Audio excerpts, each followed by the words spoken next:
বাংলাদেশের জিডিপির আকার ৬৮ লক্ষ কোটি টাকা, জিডিপির প্রবৃদ্ধি মাত্র ৩.৪৯%, মূল্যস্ফীতি ৯.৫%, খেলাপি ঋণ মোট বিতরণকৃত ঋণের ৩৫.৭৩%, যেটা টাকার পরিমাণে এসে দাঁড়ায় ৬,৪৪,০০০ কোটি টাকা।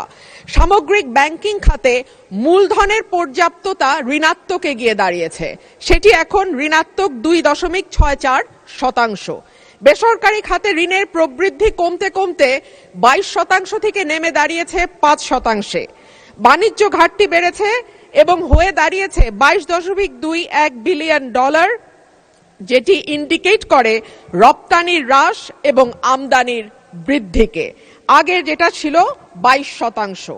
মাননীয় স্পিকার, শ্বেতপত্র বলছে বাংলাদেশ থেকে গত ১৫ বছরে পাচার হয়ে গেছে $২৩৪ বিলিয়ন, অর্থাৎ বছরে প্রায় ১৪ থেকে ১৬ বিলিয়ন ডলার পাচার হয়েছে।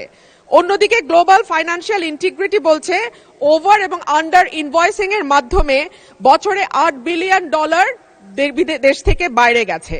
সঠিক প্যাড আর সঠিক তথ্য দিয়ে এসব সামলে নিব এক হয়ে। Monalisa sanitary napkin. বাংলাদেশের ব্যাংককে রাজনৈতিক হাতিয়ার হিসেবে গত ১৫ বছরে ব্যবহার করা হয়েছে।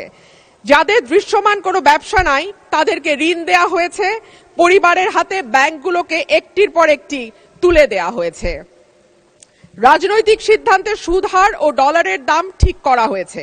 ডলারের উপর চাপ কমাতে দাম ধরে রাখা হয়েছে। অন্যদিকে ১৮ থেকে ২০ বিলিয়ন ডলার এই খাত থেকে বিদেশে চলে গেছে। শেয়ার বাজার এবং কর ব্যবস্থাপনা উন্নত না হলে পুরো চাপ গিয়ে পড়বে ব্যাংক খাতের উপরে। আমরা জানি মাননীয় স্পিকার, বাংলাদেশে ঘাটতি বাজেট দেওয়ার একটি সংস্কৃতি আছে এবং এই ঘাটতি পূরণ হয় দেশের ব্যাংকগুলো থেকে ঋণ নিয়ে কিংবা বিদেশি ব্যাংক থেকে ঋণ বা অনুদানের মাধ্যমে। মাননীয় স্পিকার, ব্যাংক খাত যেখানে অলরেডি খেলাপি ঋণ বা মন্দ ঋণ মোট বিতরণকৃত ঋণের ৩৫% গিয়ে পৌঁছেছে, সেখানে এই ব্যাংকগুলো আর ব্যক্তি খাতে বিনিয়োগের জন্য কোনো ঋণ দেওয়ার অবস্থায় আছে কিনা সেটা একটি বড় প্রশ্ন। IMF সম্প্রতি জানিয়েছে যে তারা বাংলাদেশে যে ঋণের চুক্তি হয়েছিল তার পরবর্তী কিস্তিগুলো নতুন সরকারকে আর দেবে না, তারা নতুন করে চুক্তি করতে বলছে।